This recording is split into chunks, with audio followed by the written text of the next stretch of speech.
At sa ibang balita, laking ginhawa po para sa mga taga-Maynila ang pagbabalik ng serbisyo ng tubig sa kanilang lugar ngayong araw.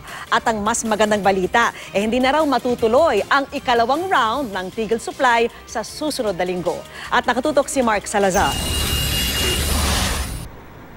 Kapag natanggal bukas ang higanteng line stopper na ito ng Maynilad sa kanilang primary line sa Tondo, 100% ng kumpleto ang kanilang pipe realignment project.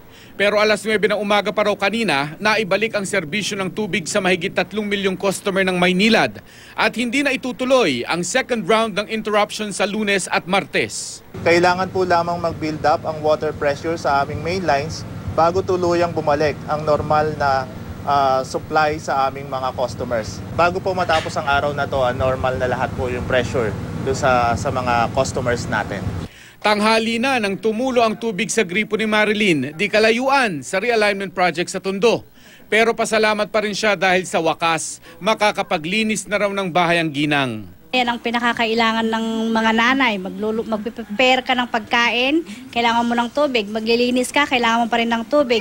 So kung walang tubig, talagang magkakanda ipis-ipis ang bahay mo sa dumi. Dahil kababalik lamang ng serbisyo ng tubig sa mga mismong gripo, ang kabilin-bilinan ng Maynilad ay mag-flashing daw muna kayo ng at least 5 to 10 minutes. Hayaan yung dumaloy hanggang luminaw ang tubig na dumadaloy sa gripo ninyo bago ninyo inumin.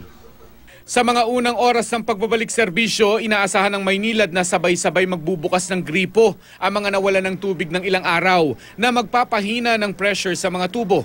Halimbawa si Aling Angelina na nag-ipon pa rin ng drum-drum na tubig kahit wala ng susunod na interruption.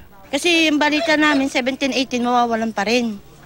Kaya itong baling drum na yan, niready lang namin yan para halimbawa mawalan, may tubig na kami. Hindi nyo alam na hindi na matutuloy? Ay, hindi namin alam.